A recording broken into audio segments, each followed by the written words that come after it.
Well, good evening, everybody. Welcome to tonight's webinar, Cover Crops with Cash Crops, the good, bad, and the ugly.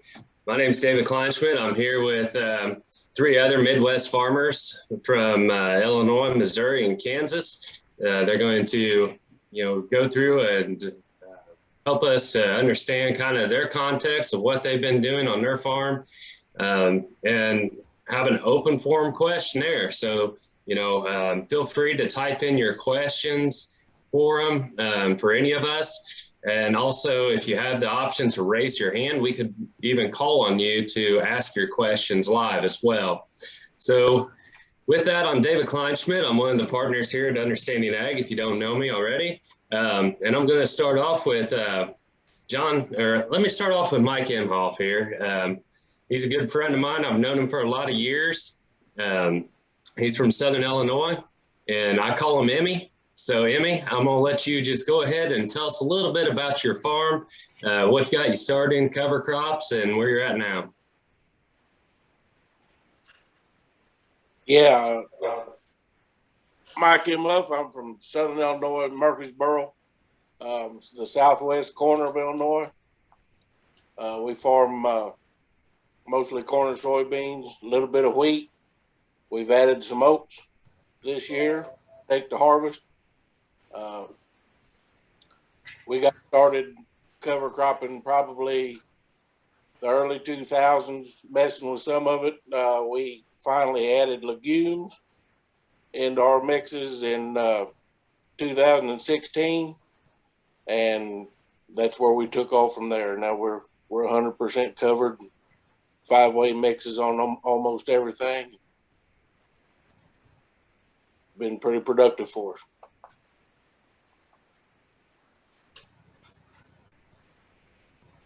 Sounds good. Thank you, Mike. John, I'm going to stop sharing my screen, and I'll let you go ahead and take over.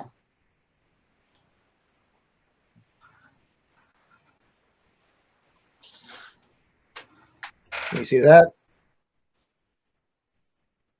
Not yet.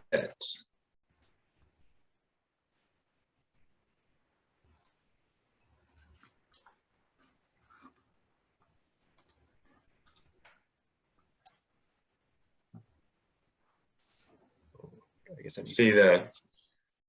Yeah. Hey, Brittany. No. Bring in your IT support. Yeah. There we go.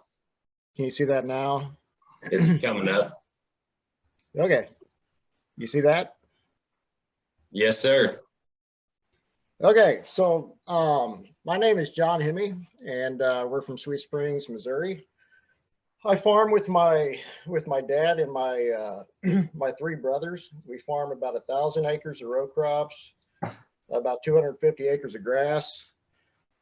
We milk 150 cows, and we have a creamery where we make cheddar cheese and direct market percentage of our milk. So we do farm some pretty heavy soil types, about a 43-inch annual rainfall. We're predominantly corn and soybean country here, but we raise a little bit of wheat and a little bit of alfalfa with some other forage crops. But we are, even though we're not necessarily real diverse, we are pretty vertically integrated with our operation. And so what got us into cover crops was in 2017, we had record yields, and at the end of the year, with 220 bushel corn, 75 bushel beans, 90 bushel wheat, there just really wasn't anything left over. And that kind of got me searching into regenerative ag practices, just trying to find a way to reduce some costs, so I wasn't giving it all away. And so I kind of got started in 2018 and learned a lot of lessons there. 2019 again, I learned a lot of lessons again. The first 2 years were school of hard knocks, but by the end of 2019, I learned I needed to invest in my planter if I wanted to be successful consistently. And so what you're kind of seeing there is what I came up with for our environment and for how I wanted to cover crops. So I mounted these devastators on the front of it, built the bar to come out in front of the push units there, just to get that cover crop rolled down, mainly to get it down so it wouldn't canopy the cash crop, but also to keep things from wrapping.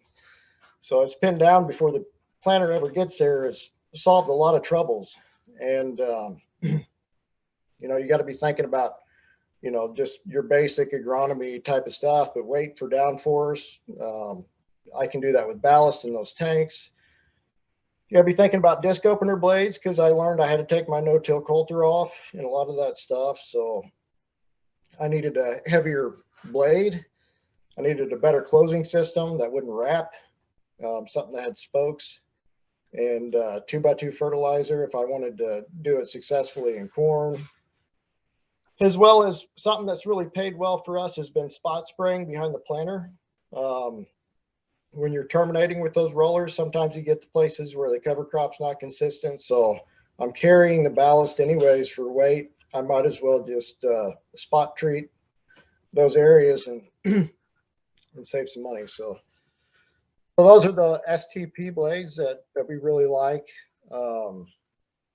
They're man, they cut through they cut through anything almost.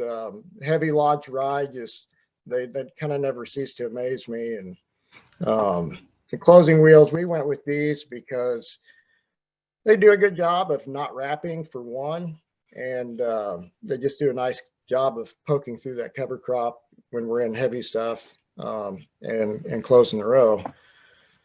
So by putting all those tools on my planter, it allows me to go out into something like this and actually be confident that I'm going to get the job done and done well. That used to scare me to death, and it's nothing now. I still get out and check, but it's always putting the seed where it needs to go, because we've got those tools figured out. This view from the cab. A couple weeks later, this is what that kind of looks like. Our applied chemistry is about a third of what it used to be, because there's no burn down. And that's largely because now we don't have mare's tail, because the cover crop takes care of that. And a big deal around here is pigweed. And you could just spray yourself to death trying to control that in our part of Missouri. Like this picture shows, you know, maybe a week or 10 days from this, we'd be looking at some breakthrough, but it'd just be one post application, and that's it. We have done some corn in the 5-way mix. I'm not real great at that, but a couple of years ago, I had a trial where we have these two are actually the same mix, planted the same year. It's just one was planted in August, one was planted in October, 5-way mix. The one planted in October was predominantly cereal rye. The corn was planted on the same day. And there was 50 bushels difference between these two in yield. And it all came down to carbon to nitrogen ratio. The one on the right was just too much carbon to overcome for the amount of fertilizer we had put out there. Where on the left, it was plenty. So that was kind of the good, the bad. Here's the ugly. Can't see tile holes very well. That one about put me through the windshield. Just real quick, I thought I'd throw this in here because that's everybody knows this, but you know, when you add atrazine in, it really slows down the burn down process. I got to see that on my farm when I was switching from one to the other. A big deal for us is grazing cover crops with replacement heifers. It's the fastest way to get a return. We've got those animals that need to eat anyways. Might as well let them go out there and have at it. So after we combine corn, this would be probably the maximum growth we would see by December. After corn silage, this is pretty consistent. We have good growth after that and can have a lot of winter grazing. Something we tried this year was bale grazing, rye baleage. And we really like that for the months that we do have to feed. So the economic impact for what we do with the heifers as really keeps the cost low on replacement heifers. It's I learned a long time ago you can't have much money tied up in those things because some years are just not worth much. So it's literally cut our feed cost in half. And that's really done by extending the rest periods on our perennial pastures by being able to use those annuals. And honestly, we're raising healthier heifers than we were before. And it's about a $50,000, feed cost savings this year. So when I get confused, I like to keep it simple, stupid. I'm a pretty simple guy, so we like to, I just kind of think of these. I want to use the land, I want to use the sunshine, I want to use the water.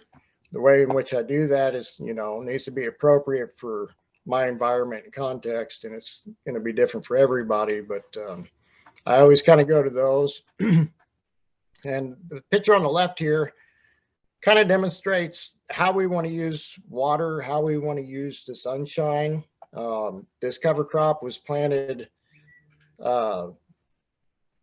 right behind the combine. I got 60 days of grazing through the winter, pulled them off in February, planted beans last week of April. This picture was taken in late May. The rye should be rolled here, but we had 11 consecutive days of rain. And on my way walking back to the pickup, I walked by the adjoining field, and this is what I saw. I couldn't help myself. There was a snapping turtle in the field. So you can think about how is he using his water, and how's the sunshine being used on that field. And we're not perfect. We still have our failures and problems, and I've had to replant. Patience is something I'm not good at. We've had voles, we've had different issues, but even on our worst days, we don't create snapping turtle habitat. So just wrapping up here, I thought this was kind of neat. The original Hemi farmstead in Germany, where we came from, this is carved in one of the pillars in the barn. And the first part we've been able to translate says, everything we have is a gift from God. And that was dated 1723. It really goes back to stewardship. The guy operating that farm now is the 18th consecutive generation to be on that farm. And that just doesn't happen without, good land stewardship being done within each generation. And that's something we're kind of convicted with, and a big motivation. We're only here for a short period of time, and we want the next generations to have a chance at something. So that's about all I got, David. Thank you, John. I met John in the fall of 2019. I think we were probably Facebook friends before that, but I met you at Hays, Kansas, I believe, at a workshop. And at the same time, just a day before, I met Austin Schweisser, and he is from Reno County, Kansas, and kind of South Central Kansas. And Austin, I'm going to let you talk about your farm and kind of what you've been doing as well. Well, thanks, David. Yeah, I'm from South Central Kansas, southwest of Sterling is a town we're close to. We're all dry land here. We grow, decent amount of wheat, grain sorghum, soybeans, dryland corn, alfalfa. We have a cow-calf operation, and we do spring and fall calving. And then we do background cattle through the winter, and we run on some wheat pasture when we have the opportunity. And then we do have a small finish yard. So came home from college in 2015 and started down the no-till path because I kind of learned that we're in a fragile environment. they say we're, 28 to 29 inches a year. I would argue that a little bit. We're probably drier into that by 3 to 4 inches usually. So fragile environment, one end of the farm, we have 0.3 to 0.5 organic matter sand.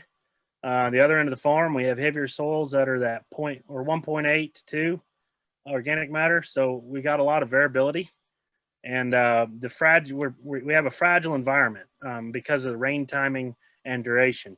So started on the no-till path on some sand just because there was no other option, and had a bean and millet rotation on a field, and went to Soil Health U. I believe it was the spring of 2018, maybe. I don't remember. Listen to Gabe Brown speak, and listen to a bunch of other people. Really good conference. Had been in the soil health a little bit. Kind of had the aha moment. Went home, took out a loan, bought a John Deere drill, and started doing more covers and learned about the biology and how the biology, the fungal to bacterial ratio, and the soil structure, how it all works together, and have learned that that's the way we get through these fragile environments, is with the biology, with the soil covered, the diversity, the grazing, everything works together in a system. And so we've really been trying to learn that. I farm some rented acres of my own, and everything is covered. We're trying to do it regeneratively. I have an 80 in the General Mills program here in Central Kansas that work with David on. And, this last year we grew some milo behind a spring or cool season cover crop. The biomass on that was about 145 pounds of nitrogen. So, we attempted to do some check strips with zero fert. Had decent success, but that milo only had 2.3 inches of rain during its whole vegetative and half of its reproductive cycle. So it was okay, but not great. But through the cover crops and through the soil health, we've been able to stabilize our environment and become, more resilient through the ins and outs of as we move through. So. Perfect. Thank you, Austin. As you can see, we've got a pretty diverse group of individuals here from Southern Illinois to Central Missouri to South Central Kansas, and a lot of different crops and definitely different rainfall environments and everything. So we've got a lot of different context between everybody. I've got a question here that I'm going to start off. Well, it's more directed to John here from Jason. And Jason asked, does the plastic create dead spots? So where you're bale grazing out there and you have those bales wrapped in plastic, does it create any dead spots? No, no, I put those out in the middle of December. So I actually, to get the plastic off the bottom, I have to push the bale over with my shoulder, and it's not. So but they tear up more of a stand around the bale than what that does. So.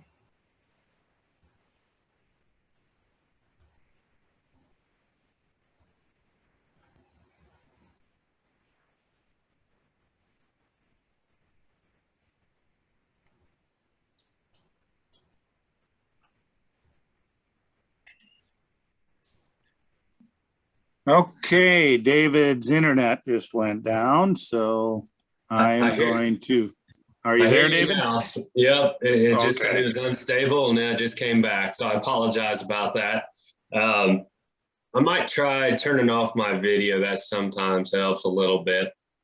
All right. Thanks, Gabe, for jumping in there. So I've got a question. This one's going to be a little bit more towards Austin here from Craig. And Craig asked, if you were farming in Central Kansas, what would you recommend to be a 5-year cash crop cover crop rotation? Well, I would struggle with that a little bit because I don't know the context. We need to know soil type. We need to know, what are your management constraints? Do you have cattle? Are you wanting to graze? There's a lot of things like that. On sandy ground right now, I feel like I'm having decent success growing wheat and then doing 2 cover crops behind it, doing a stockpile cover and trying to get grazing in the fall on that, and then drilling rye back and going to soybeans, and then behind the soybeans going back to wheat. You know, it's very simple, but I can get a lot of biology and a lot of soil built with the double cover crop. But you know, we're working hard trying to find ways to grow nitrogen and to help unlock nutrition with the cover crops for the next cash crop. Having good success with grain sorghum, but I don't know that I could sit here and tell you a rotation that you should lean on, because you know, it varies so much in these areas. You know what a person needs to do. I personally, for me, I like wheat, 1 or 2 cover crops, going to grain sorghum, and then cutting the milo, grazing it with cows, the stalks, and then going to oats, and then going back to soybeans, and then going back to wheat. But that is in my environment, and you know, we're working with some wheat on wheat with a cover crop in between, and I've got a few fields of that out this year. Very excited about it. But you know, I think we can't get too caught up in a rotation. I think we need to look at what our soil needs, and we need to be a little bit flexible. And being flexible, then we can work with our weather. You know, if we have a wet spring, we can leave that cover crop go. You know, if we have a drier spring, terminate early, kind of change. There's ways to use what you're given and not be so tied up in a rotation, in my opinion. Yeah, thank you, Austin. And one of the things that we do and look at it at Understanding Ag is some of the tests that we perform, like that, the Haney soil test really tells us, you know, what can we afford to do? What is our CO2 respiration? How active is our soil microbial profile? And our, looking at our carbon to nitrogen ratios, the percent of carbon, water extractable carbon that we have in that profile, and percent of microbially active carbon as well. That'll help us to determine kind of, you know, what should we plant to help to encourage microbial activity and to be able to start, you know, maybe eventually weaning off some of these synthetics as well. So I'm going to jump over here. Let's see here. I got by the way, this webinar tonight is being recorded, and it will be on YouTube and on the Understanding Ag webpage as well. Stefan has asked a question: has anyone tried no-tilling corn into live standing alfalfa? Yeah. I don't. Austin, you have?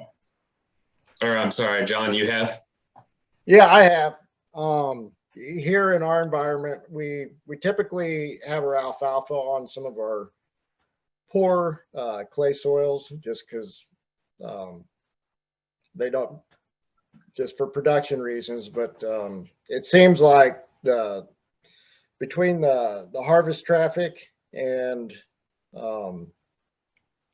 just the alfalfa making the ground hard, it's too compacted for me to pull off no-till corn into an alfalfa stand successfully. So it's been a failure 2 times in a row, and I didn't decide to try it a 3rd time. So Yeah, thank you for that, John. You know, depending on where you're located at, there have been some successes with it. It really depends on how long I think that stand of alfalfa has been in. One of the things that we often see is a very, very collapsed soil system in those alfalfa fields. So generally, you know, the corn has a really hard time, you know, pushing through. The roots have a hard time pushing through that soil profile. And if you get rains throughout the year, it can work well, or maybe if you're under irrigation. A lot of times just a straight alfalfa, heavy legume pressure, anything like that, we see collapsed soils, very tight soils, and that crop kind of suffers a bit. Eric asked for Austin, could you talk a bit more about the yields on your milo with the amount of rain you had and the differences you saw with no nitrogen on the plots that were fertilized? Yeah, so the field made 80 bushel or 81. we had two varieties on each one variety on each half. The full fertilizer program that was on the strips was 28 gallons of blended, which was 76 units of nitrogen. Oh, what was it? 23 of phos and 11 of sulfur, I think, and 2 quarts of humic. And we on those full fertilizer strips, those made right around 81. And the zero fertilizer strips, which we had absolutely nothing other than the cover crop that got rolled down with the drill, they made right about 61. So it was about a 20 bushel yield drag. But when you look at that growth cycle of that plant, it was planted June 8th, and we had good moisture when it went in, and we didn't catch it. It got 230 on it all the way up until the 29th of August. So through all the heat through the summer, we were getting no relief. And that 230 came in 4 rains. So they were broke up pretty good. So by the time that Milo was 65 days to half bloom. So my half bloom should have been around August 20th, August 25th. So we had set yield and we're trying to fill heads at that point. And August 29th, we caught a nice inch 10 rain, which helped the relief. And then September 4th, we caught 310. So it gave us relief and we got some subsoil. But by the time we received that moisture, we'd already set the yield and we had already, the drought had already done its damage. But the soil where we did the check strips, David soil tested it with Haney tests as the combine was cutting. So we Haney tested the 2 checks and we Haney tested the full fertilizer 28 gallon strips. And David calls me and he's like, "Yeah, man, this is way more mellow. It's great." And I kind of rolled my eyes and said, "Yeah, I'm sure it is, David."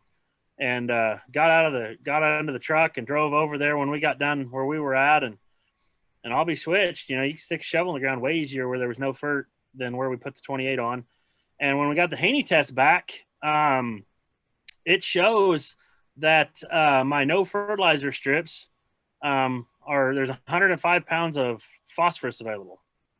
It also shows that there's 28 pounds of nitrogen available. But we cut Milo off and didn't put any fert on. So everybody's been telling me we're mining the soil. Well, then you go over to the 28 gallon strip. We only have 60 pounds of phos available, and we have 29 units of nitrogen. So 1 unit of nitrogen more. So when you look at those 2 Haney tests side by side, and looking at a Haney test is more complicated than a standard soil test. The check strip wasn't far behind at all. And in some factions, it's higher than where we put the synthetics on. So what we've really seen is through this drought, the synthetics hold our biology back. And, we're going to walk a tightrope when we're growing these covers, trying to figure out how much synthetics we need to make the crop, do its thing, but also not hinder our biology. And, I know Gabe has gotten to the point where he's not putting any synthetics on, and I'm not there yet. But this year has really solidified that we can get there somehow, some way. A little more rain would have gone a long ways with the biology cycling all that nutrition. So it's been very encouraging to see. Thank you, Austin. Dan has a question here. He asked, what is your recipe for success in converting from conventional tillage to no-till corn and beans with covers? If you had to do it again, what would you do different? Emmy, I'm going to start with you on this one.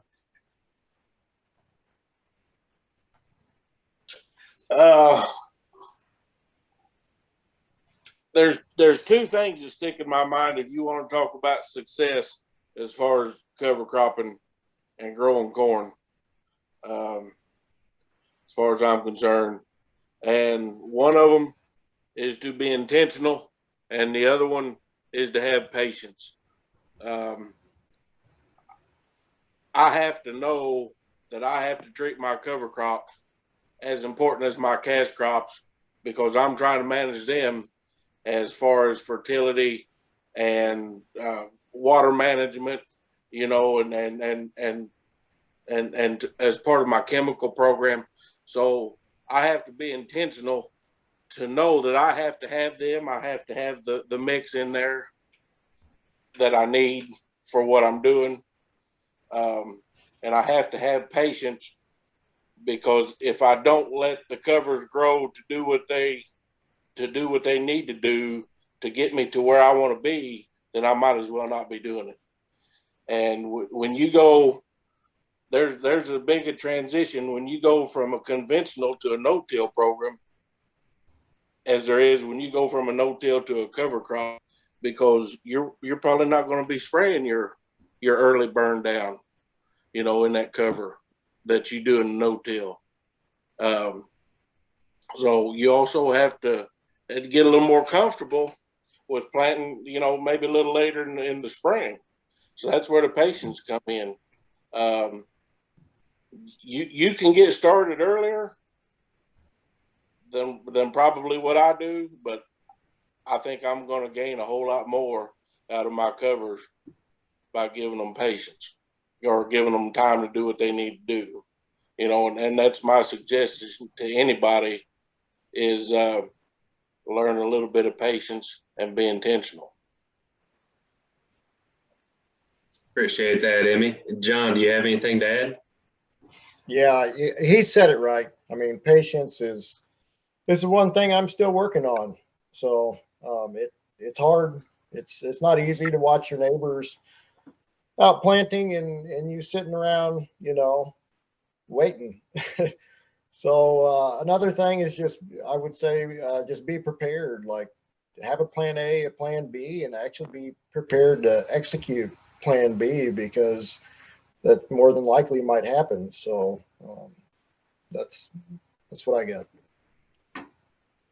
Thank you, John. And I would agree with all that, the patience, the flexibility, and the having plans. You almost have to have a plan A through Z and 1 to 100 again when you start into this. And surround yourself by peers. You don't have to go through this alone. There's the guys on here that have done this. There's people in your area that you might not even know that are doing it. And if you surround yourself with some good peers, they can help you so you don't have to make those, stumble along the way, I guess. Austin, do you have anything to add?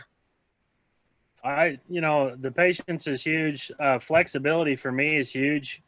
And I like you're having all the plans, if we get rain or if we don't get rain, that changes it, and where our covers are at, that changes it. So a guy needs to be very flexible, and you need to think through each of the different options and what we're going to do. And like my brother-in-law, Levi, I'll call him up and I'll just like, hey, this is what I'm seeing. What do you think? And I'll talk to 3 or 4 different guys, and him and, Levi and I will go over, talk on the phone for 30 minutes and kind of get a plan. And so, I think we need to be willing to discuss our options, and we need to be willing to discuss what, and we need to be honest with ourselves. If this is going to work, or if we should try to pivot because we're putting ourselves in a bad situation, soil health wise and cropping wise, with the different scenarios we were given. And that flexibility and thinking through those scenarios really helps a guy out stay stable when everything is changing through the spring. That's right. And if you're just starting out, don't take on more than you can handle. Do enough to push yourself to some limits, but not enough that keeps you from really being successful at that. And start out easy and simple. We all talk about real complex, diverse mixes and everything like that, but when you're first starting out, going to soybean cereal rye is the easiest thing. And maybe going to corn, depending on your environment, and oats and radish could be an easy thing, but we can always throw in some overwintering species in there and start having some pretty good successes with that as well. So Brady asked, do any of you guys plant intercrops or use companion crops such as clover, wheat, or clover with wheat? And have you had much success with it? Emmy, I know that's one of the things we used to do quite a bit, is cross seed red clover with wheat. You want to address that? Yeah, that was a practice with my dad and grandpa. They used to seed all of their red clover into wheat this time of year, because that was their hay crop. So it worked fine for them. I've never done it myself. We tried a little bit of crimson clover here, and I mean a little bit just to see how well it frost seeded, and it didn't work for us because it got up a little bit, turned cold, and we were done. It bloomed. It was about 3 inches tall. So, but it worked good for the cow feed. You had to watch it because if it got too late cutting wheat, you'd leave the wheat to be able to salvage the hay because the clover would get up as tall as the wheat was. But it worked for Grandpa and them really well. And there's still quite a few guys around here that do that. But I mean, it was strictly for hay, not for nitrogen for the wheat. Thank you, Emmy. John or Austin, do you guys have anything to add? So we tried a trial of 60-inch corn, and with companion crops in between for grazing after we picked corn, and it was a disaster. So I wouldn't be the guy to ask. Oh, we've done some radishes and wheat. Okay success, kind of depending on what kind of fall you have. I bought bags of clover to do clover and wheat this year, and then, cutting beans by day and drilling wheat by night, forgot about it. So there's still bags of clover in my shed. And the most success I've had of interseeding would be interseeding one cover crop into another. So, driving into a warm season and putting in some rye has really worked good for grazing ability for me, but that's in my environment. Thank you, guys. Mr. Matt asked, for John, in that picture of beans planted into rye, you said you couldn't roll it down due to muddy conditions. How do you terminate the rye, and do you prefer cover crop termination after beans are already up? So I did wind up rolling those down. It was a little bit late, and it put a gooseneck in those beans. But they still yielded really well. They yielded right up with the rest of ours. I like that system because you don't have to have all that stuff on your planter to be able to get good seed to soil contact. You're not fighting through a giant mat. We just did that with our 750 John Deere drill. And if you're looking at trying to use sunlight throughout the year, if I go out and I roll down a big cereal rye cover crop, and with my planter as I plant, there's going to be a 10-day window where there's nothing really growing there. And so that's a perk of that system. There's perks to both, but I don't know that I would roll. It gets a little, there's risk in both, I guess. So. Thank you, John. Andrew asked, located in West Central Indiana, what are the best options for building nitrogen with spring planted cover crops, no fall planted cover crops due to wet conditions? The cash crop would be corn or milo. So, Emmy, I'll start with you. What do you think would be the best option here for spring planted cover crop? I'd probably be peas and oats for a spring cover crop. If you were looking for some nitrogen and some cover going into a corn crop, that's where I'd be. I'd agree with that. Austin? Yeah, that's exactly what I was going to say. Peas and oats, when you do terminate, they break down a little bit faster. So you might get some of that nutrition through the summertime from the cover on top. It'd be great. Great option. All right. Thank you, guys.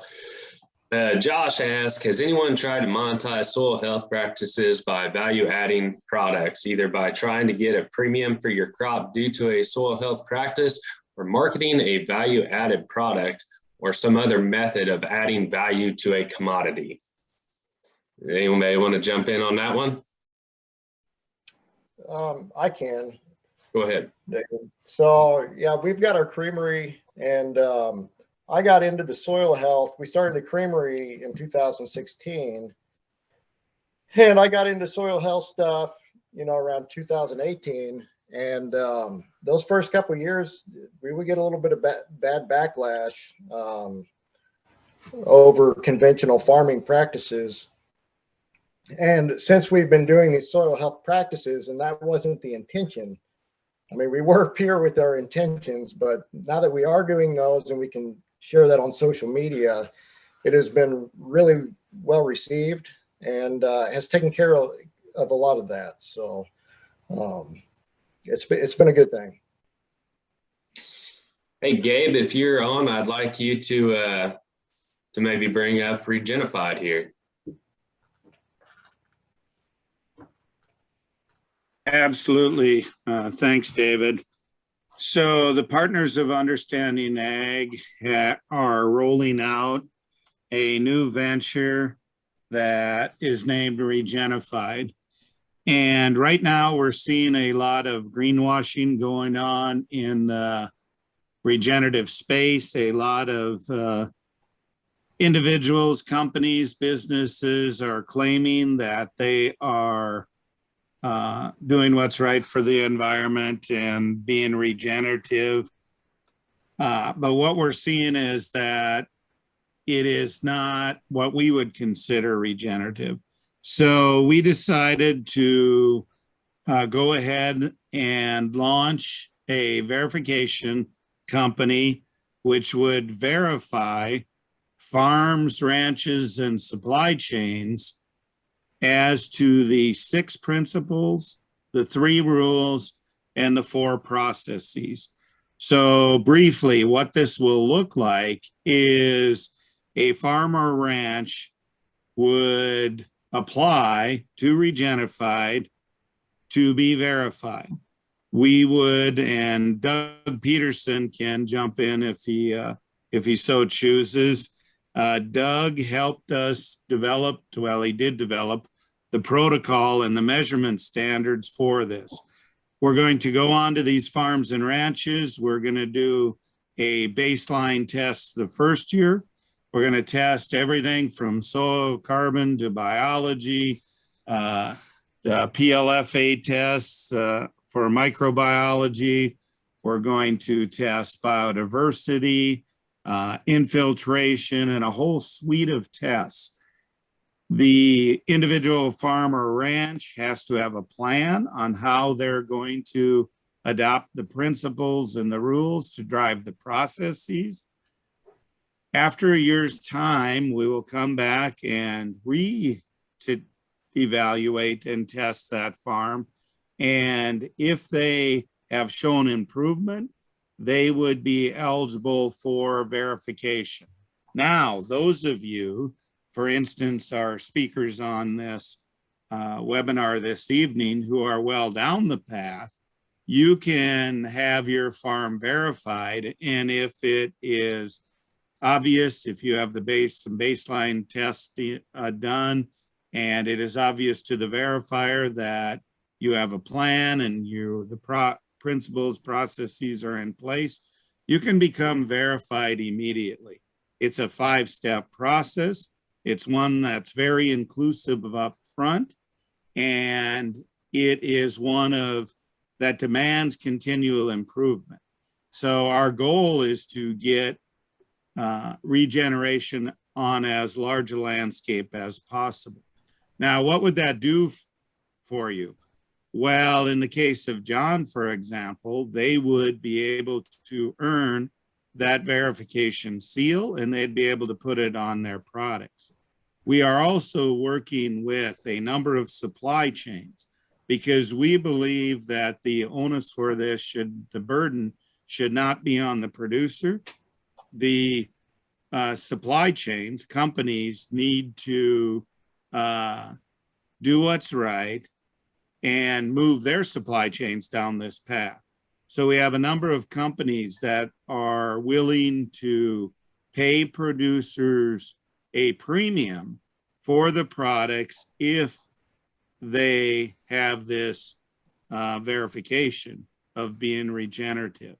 So our goal is that the more companies we get involved, the more dollars it'll put in farmers and ranchers' pockets, and also then it will move and advance ecologically our landscapes to a greater degree. Doug, did you have anything to add to that? Oh, no, not really, Gabe. You hit pretty much all the high points. The only thing I would really say, I guess, is, you know, that the verification protocol is totally based on the soil health principles. So if you understand and are applying those principles and the 3 rules, then you're going to be well on your way to you know, to meeting that approval process for that verification program. Yeah, the only other thing I would add that I didn't is that you are not being compared to other farms and ranches. It is strictly in your context, are you advancing the ecosystems on your farm or ranch, these processes? So doesn't matter what your neighbor's doing, what are you doing? And is it advancing on your farm or ranch? David? Thank you, John, Doug, and Gabe. Michael has a question here. It says, what are your thoughts and or practices on using biological foliars? Emmy, I'm going to start with you. What's your thoughts on the biologicals? Yeah, I don't use any bug in the jug or any biologicals. I'm trying to grow my own.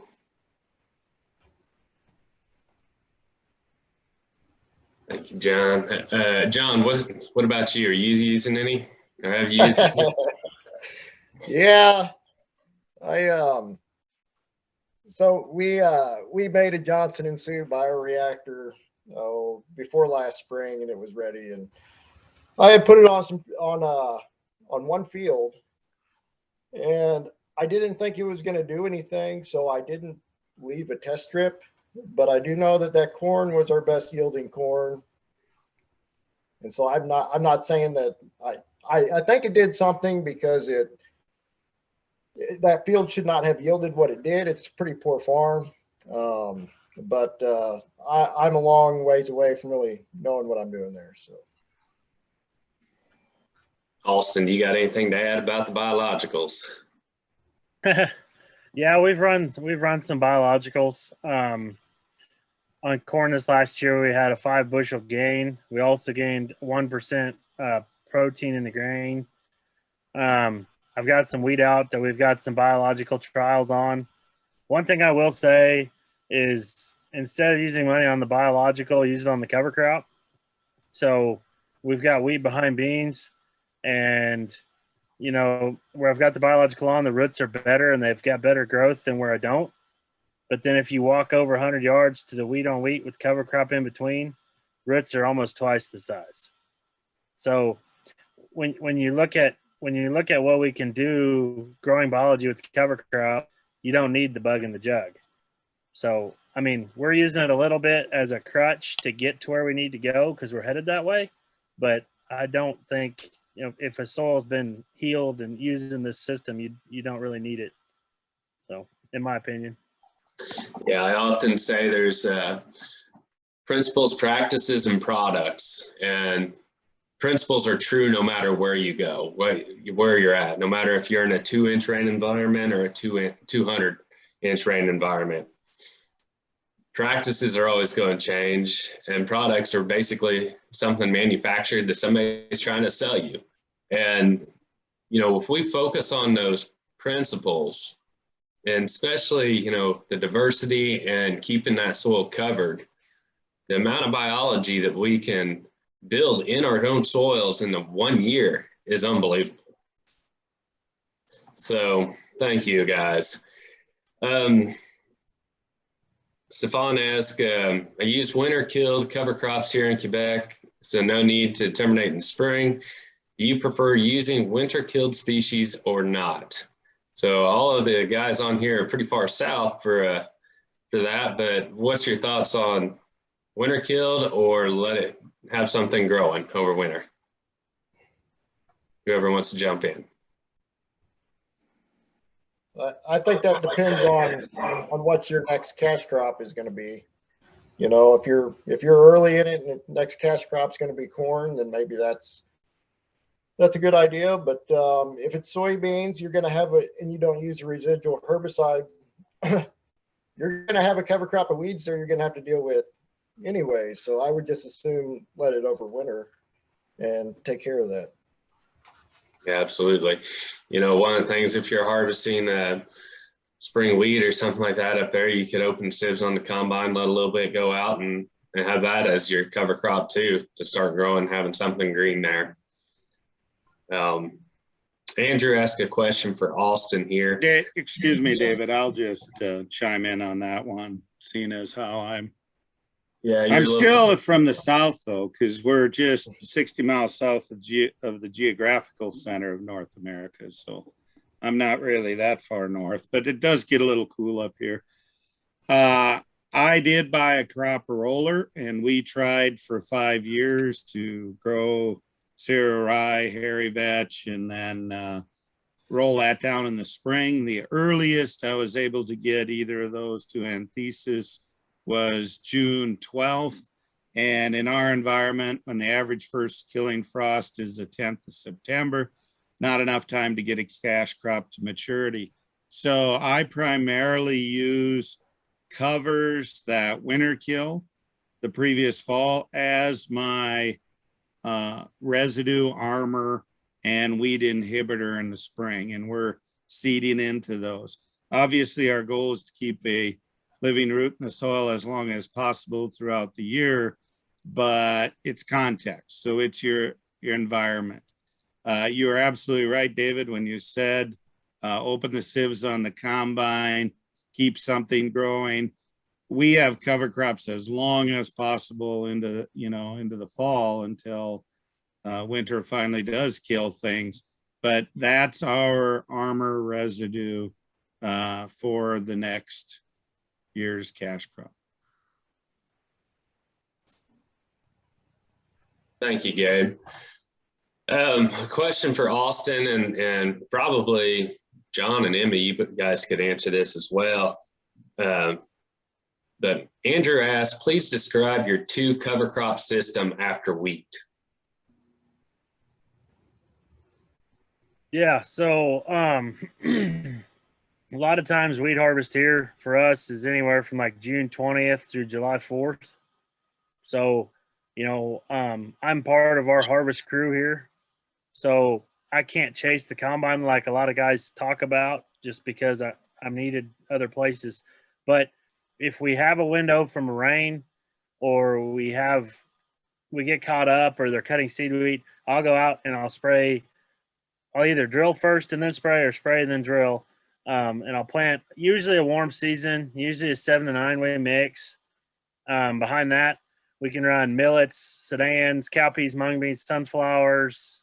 I've kind of gotten away from the radish just because it's cliche and it doesn't do as much as it needs to. Run a lot of buckwheat, some sun hemp, depending on what we're going to.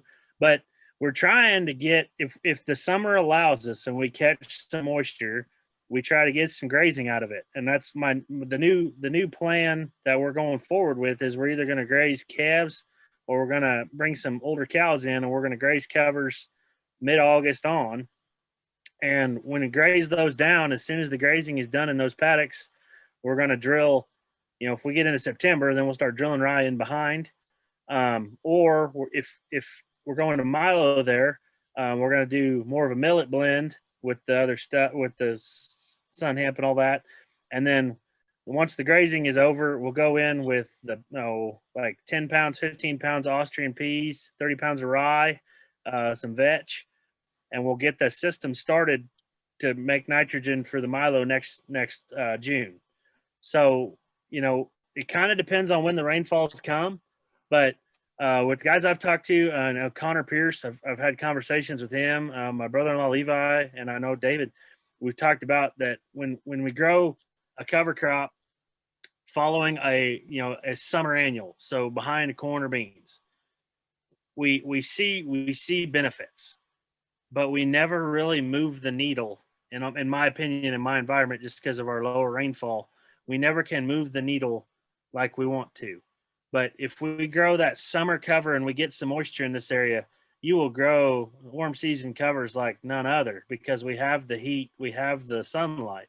So we'll make a ton of photosynthesis, pump carbon.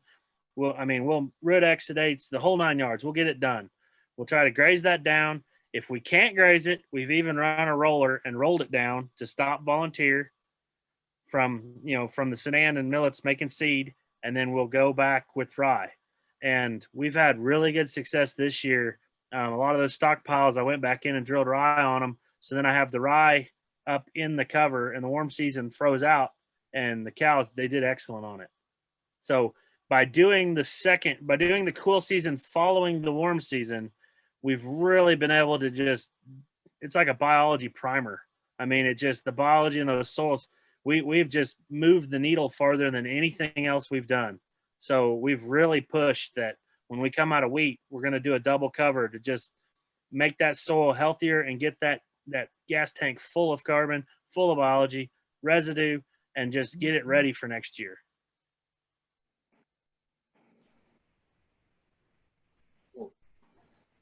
Thank you, Austin.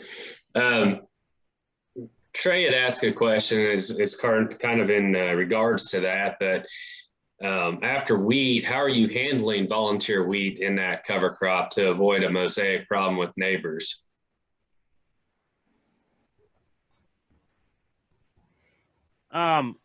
Yeah, so we get that a lot. We have a lot of guys talk to us about that you're going to have volunteer in that. And I run one spray pass behind the combine, because if we've had any moisture, you have a little bit of volunteer sprouted, or you'll have Palmer pigweed sprouted. So we run that to make sure we're clean, plant that cover. And generally when I plant cover, we don't get a rain right away because it's summertime in central Kansas. So if we can have, 10, 12 days of no rain and that seed germinates and we get going, that volunteer will never be a factor, because I will have it shaded out in 21 days and it will never see the light of day again, because we're running mixes that have, they're not high grass loads, but it's evenly balanced between grass, legumes, brassicas, broadleaves. So we shade it out, and we create too much competition that little volunteer will never establish in July in Kansas with my covers going. So when we grow these big covers, the only time we ever have volunteer is where you have a skip. And when you have a skip, the auto steer didn't kick on or the drill didn't go in the ground right, you will have volunteer in those places. But we just don't have the trouble because we don't wait. Now, I've seen guys that wait till August and then they try to get a cover going, and then the soils are hotter and they've been rested, and then, don't get a good growing spurt on that cover right out of the gate, and then they will have a volunteer problem. But I've found if you just start out early July and just get a cover up and going, it'll never be an issue. It's never been an issue for me. Yeah, I've seen that as well, Austin, especially out there in Kansas. Once we have that warm season cover crop out there, we generally don't see any volunteer wheat. And I would even double down on that, David. Guys don't plant covers because they're scared of Palmer. And if you clean that flush of weeds and you get a cover crop growing, I have some weeds in my covers at times, but that Palmer, if you don't let him live for free, he has to earn his keep and fight against sorghum and millets and all those things. He can't compete. So, when we have the competition and the diversity, we take on problems like volunteer and pigweeds much, much better. You bet. Thank you, Austin. There's been several questions about the cost of Regenified, and we will answer those questions in March when we roll the program out. So just be patient on that here. So, Emmy, I've got a question for you directly because I know you've done this. You've rolled down your cover crop with a packer. What's been your experience with that? Yeah, we did that for years. We run a brilliant single gang 36-foot cotomulcher to roll our covers, and we had good luck with it. I mean, it's a roller, not a crimper, so you won't get the crimping action. But if you let your covers get to the size that it takes to roll them down, I mean, it'll do a good job rolling them flat. And it worked for us. Worked very well. Absolutely. Thank you. Charles asked John here, what row width are your beans? 15-inch. Thank you. Jeff, he asked a question here, and he asked it to John, but I'm going to address it to all of y'all because I know where Jeff's located at, and so it's kind of be to everybody here. But he asked, what time of year do you plant your beans or corn? So, John, we'll start with you. Yeah, I guess it depends on what I'm trying to do. We still do a fair amount of corn early, more or less conventional no-till with into a small grains cover. Sometimes we will do corn late into a delayed plant, but those are two different systems. And our beans, we might start late April, and just depending on the weather, it might get into June. So, Emmy, when are you planting? When my covers deem it right to plant, I will be most generally in that late May area when I'm planting corn, and I get along with it just fine. Austin? Can you honestly ask the question again? What time of the year are you planting beans or corn? Okay, so beans, anywhere from the 1st of May to the last week of May. It really depends on our soil moisture. If we're on the drier end, we try to get it in and terminate covers. If we're catching some moisture, we let the covers roll until we see a drier window in the forecast. Then we'll terminate and plant beans. A lot of beans, for me, gets put in there 15th to 20th of May. For Milo, really like the first week of June, especially with this cover system. It gives the peas and the vetch and stuff enough time to express themselves. Really liking that. And then corn, I don't know, like the 15th of April, somewhere in there. But we're not good corn farmers, so I wouldn't take that for much. Thank you, guys. Glenn asked a question to John here. He says, explain how the rye cover crop in your picture with the higher carbon and nitrogen ratio yielded less corn than the cover with legumes. It looked great when you took the picture. Yeah, and I've done that a couple times, and I would have thought that would have out yielded the other stuff, because when you go in with 2x2 fertilizer on both sides of the row, man, it just looks awesome up until knee high, and then even up to tasseling, and then we had top dressed both of those fields with another shot of nitrogen, and it's just in a high carbon crop like that, it just is hard for it to overcome, and it'll start firing as soon as it starts to fill the ears. So I don't know how much nitrogen it would take to overcome that, but I would assume not do that. So yeah, and if we start thinking about the soil biology here, a little bacteria has got a carbon to nitrogen ratio of anywhere from a 3-to-1 to a 5-to-1. And you think about corn, if it's mature, it's going to be in that 70-to-1, 60-to-1, somewhere in there. So who's going to be more efficient at utilizing that nitrogen, the corn or the bacteria?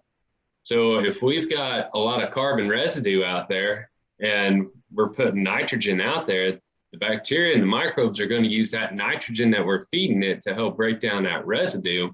But it's a slow process with that high carbon and nitrogen with that rye for a crop that requires a lot of nitrogen. So yeah, it can take a lot of nitrogen putting out there trying to overcome the yield. But that's where balance and looking at that Haney test and understanding kind of what our ratios need to be in our blends to start earning the right to get there. So thank you, John. Aaron Miller asks, what are the nitrogen programs each of you guys are running ahead of corn? And what kind of mixes are you planting in front of corn? So this kind of ties into that previous question. Emmy, I'm going to start with you. My mix in front of corn is going to be somewhere like 30 pounds of Bob Oats, 6 pounds of annual rye, 8 pounds of hairy vetch. We will run maybe like a rape with that. And I like a lot of biomass. I mean, that's my deal. Is I think I need the biomass for better to get me through the hot and dry part of the summer. I mean, that's what I'm after, as well as the nitrogen. Fertilizer, probably going to put on some 100 pound of DAP maybe, mixed with 100 pound of AMS because I'm after the sulfur, and 125 pounds of nitrogen is what's going to cover me on my corn crop.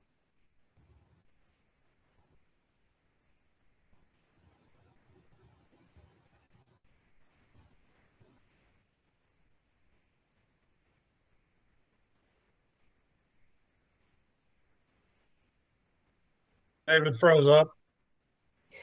Oh, I'm sorry about that. So, John, what are some of the mixes that you're running in front of corn this year in your nitrogen? We've got some wheat and vetch for some delayed plant corn. It kind of went in late, so we'll see what that looks like in the spring. You know, with nitrogen prices the way they were, we had an opportunity to prepay and get some ammonia bought, so we kind of went that route this year. So we'll probably be killing our cereal grain covers off early and going that route for this year. That's where I get hung up to, is trying to figure that out. And it's kind of like you got to be pretty committed one way or the other. And the corn thing's easy to mess up. So I know Emmy I've heard he's does a good job with that, and something we're working on still. So Emmy, you and I were talking yesterday evening about this as well, looking at, you know, what nitrogen prices are today. And if we were to terminate that cover crop early at like 6 inches, you know, we're not getting a lot of biomass out of that. You're going to have a really low carbon to nitrogen ratio, but you don't get a lot of nitrogen benefit or phosphorus or potassium or anything like that. And, you know, some of the numbers we were looking at yesterday from your biomass from previous years and your Haney test, I mean, we're looking at saving roughly about $200 an acre, wasn't that right? Yeah, right at and that's just NP and K. That's not counting anything else. So that's pretty conservative, you know. That's where they work. If I can save $200 on the 3 core nutrients, I'm probably safe to say it. I'm going to save another $70 on top of that and everything else. Chemical, water retention.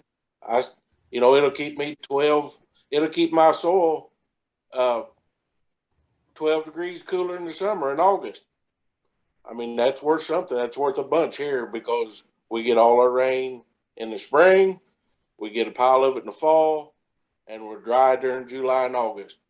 So that's why I push the higher biomass, is to cover me during the hot, dry months in the summer. And it works. It works, but you've got to manage your fertility and your nitrogen to be able to do it. Absolutely.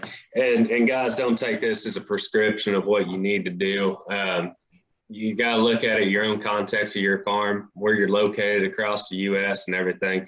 Because, you know, as we allow things to grow as long as possible down in, you know, central part of the I-states and south, where we have more heat days, more heat units, and a longer growing season, we can afford to do some of these things.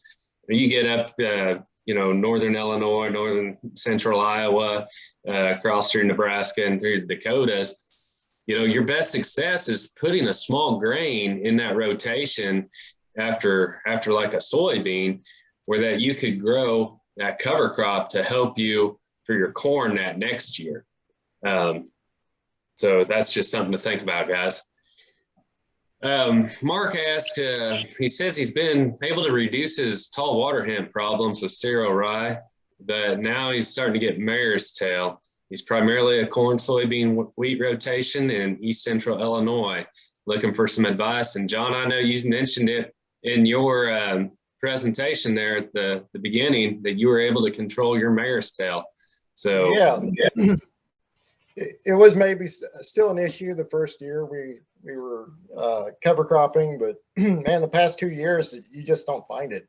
The only place we will find it is in a big skip or something like that, but it's just not an issue anymore, and it used to just be thick. So thank you. A lot of it is due to a lot of excess nitrogen a lot of times in our soil profiles too. A lot of our weeds that we see are usually due to an excess nitrates or, you know, a lack of available calcium or phosphorus issues or something like that. So when we start looking at some of these weeds, we have to say, what's this weed really good at bringing up? What's it telling us about our soils? And you might have a problem with a certain weed species for a year or two, and all of a sudden it's gone. You know, one of the things that we fight more often than not is those late season grasses.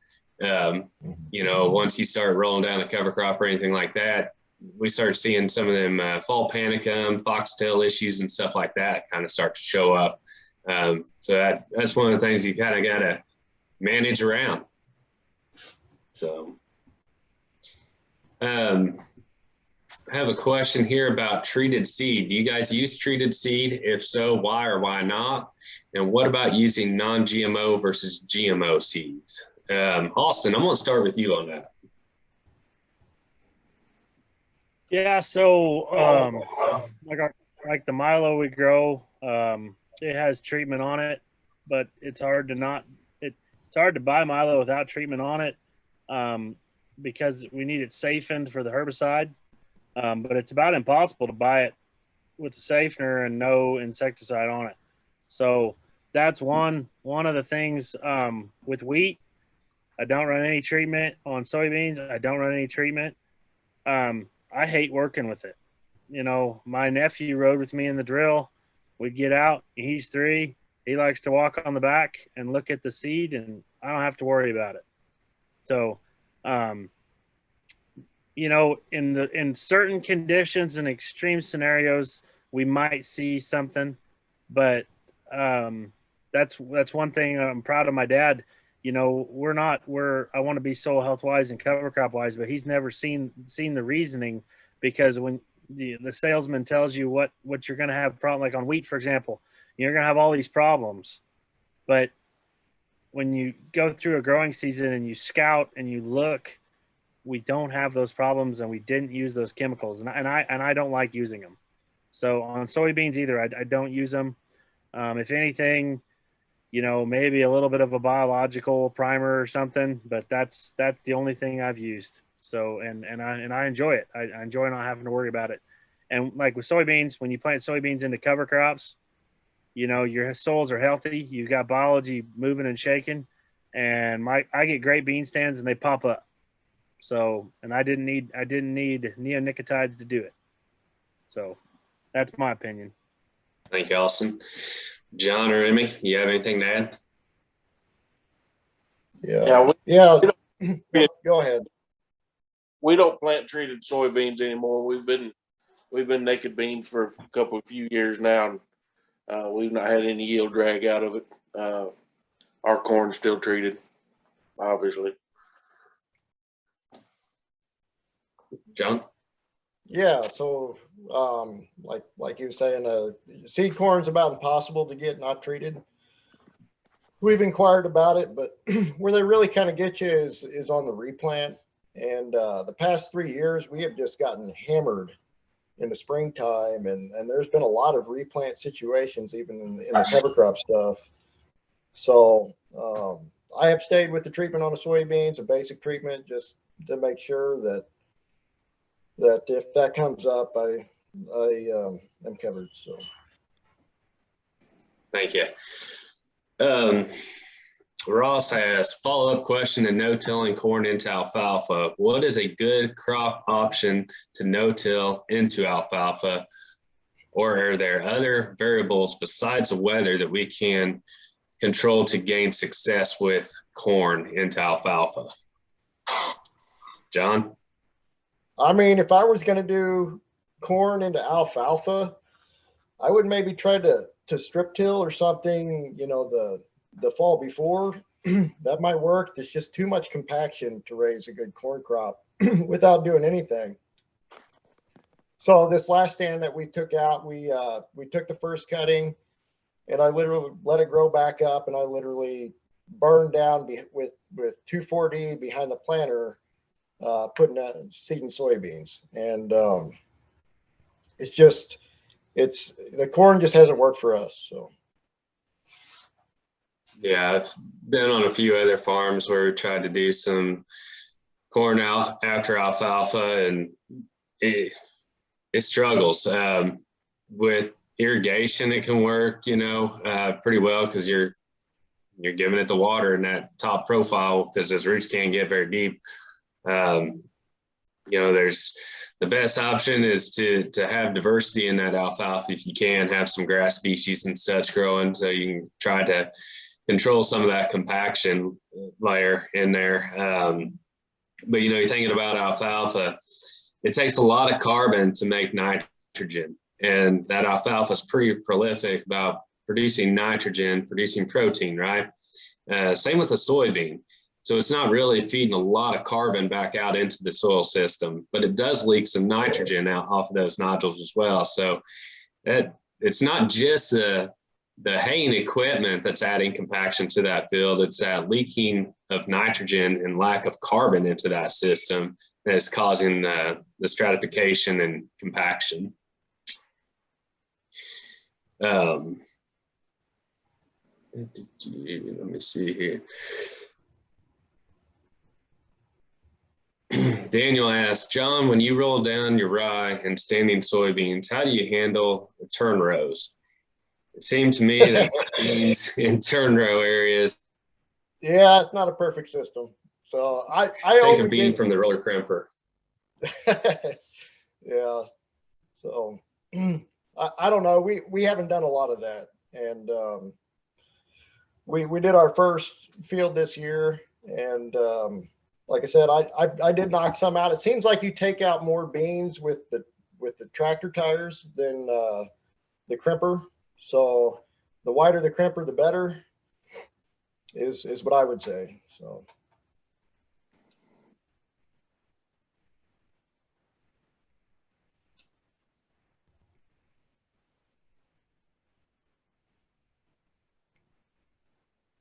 Oh, did we lose David? Let's see what else we can find here. Okay. Thoughts on no-till drills, double disc versus single disc, box versus air, and advantages or disadvantages for 7.5 versus 10-inch with diverse cover crops and small grains. Mike, you want to start?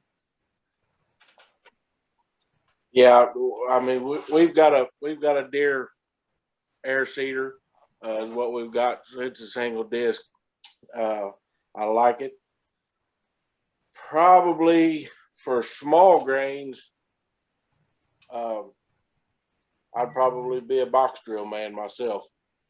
We did buy a box drill this winter to use next fall for some of that reason.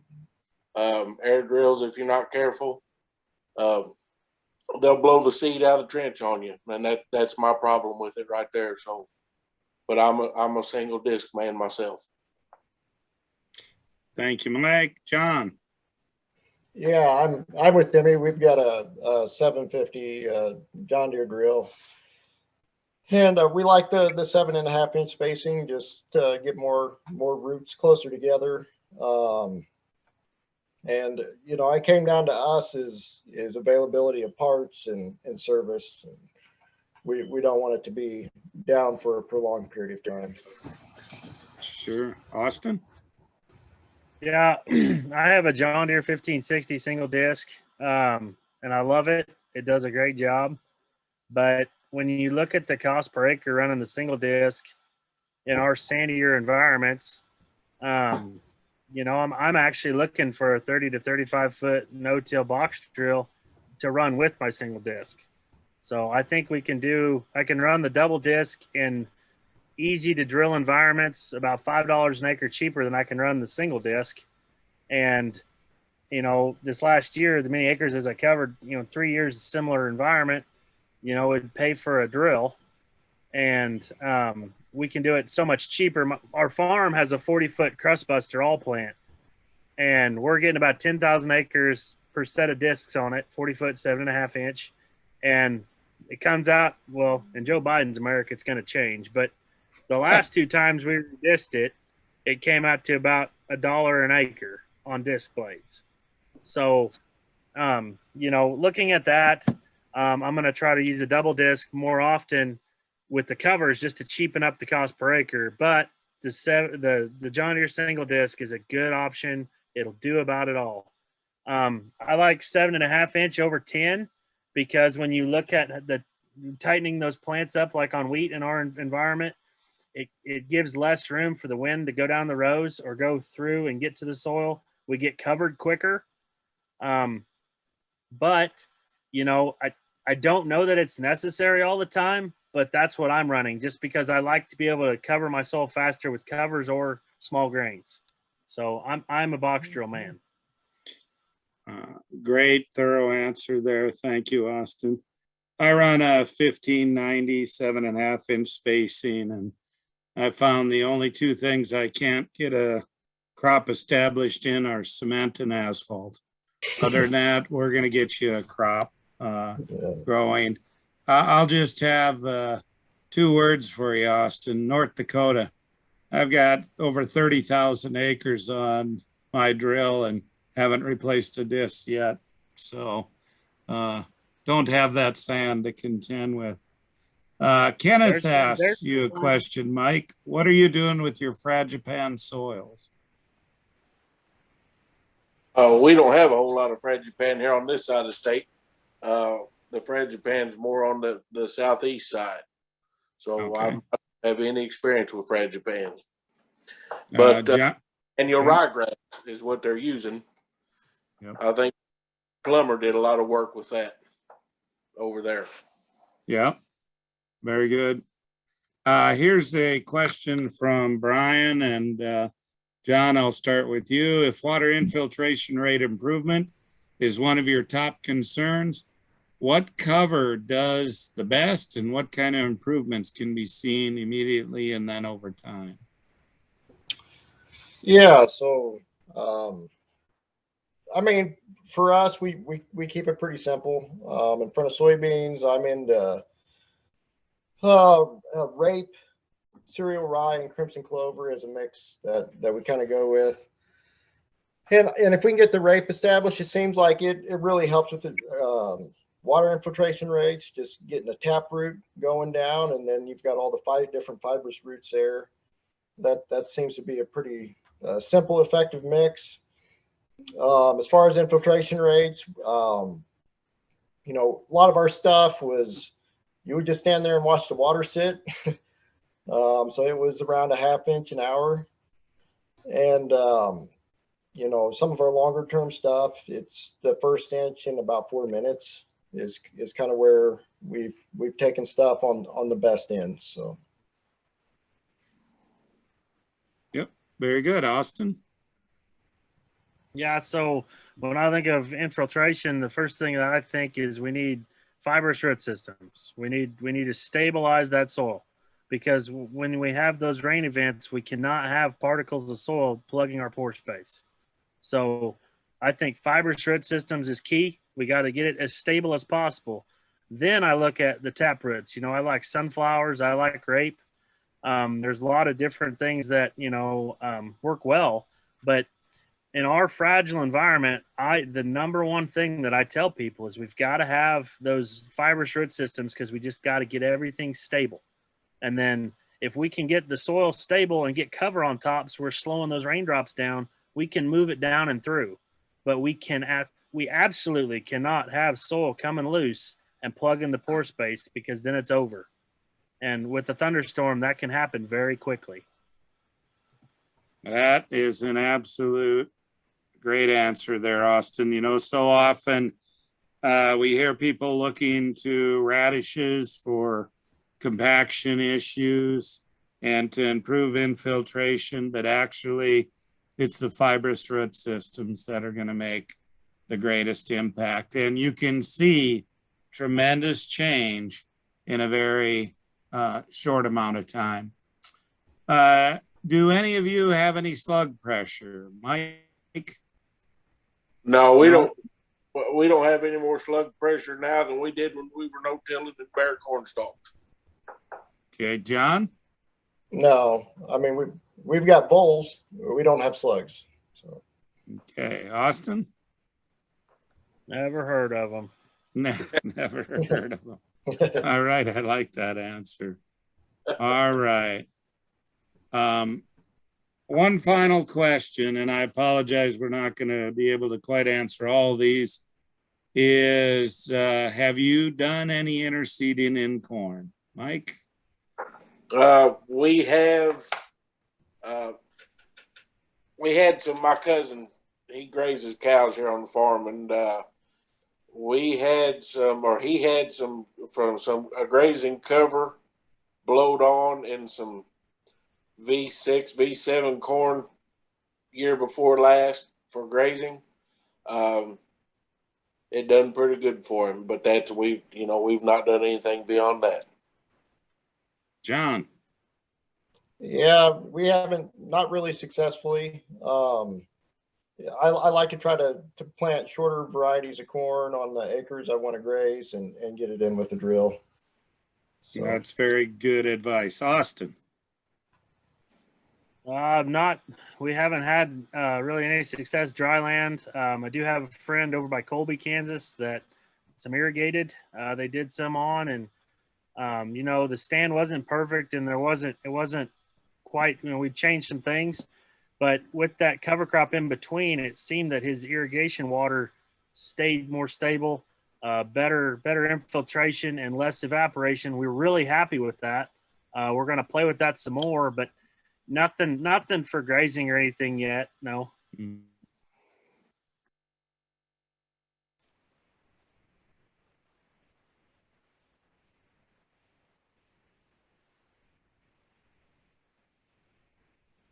we lose Gabe?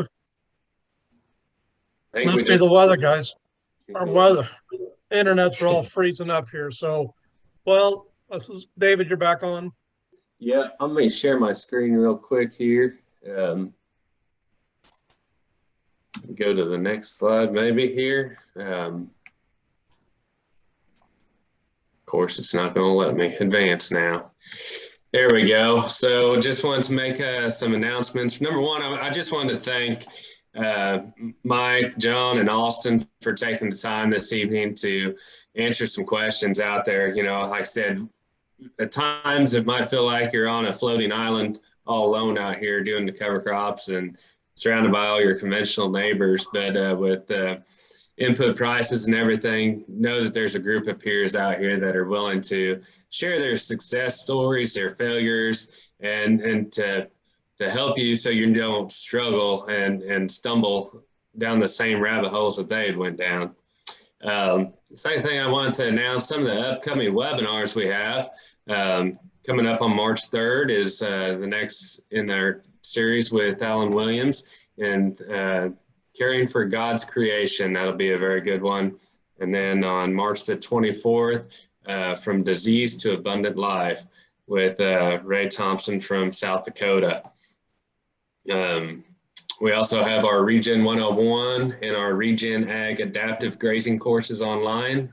We've got a number of Soil Health Academy events planned for this summer. Those are filling up fast, and with that, I think that's about all we have, isn't it?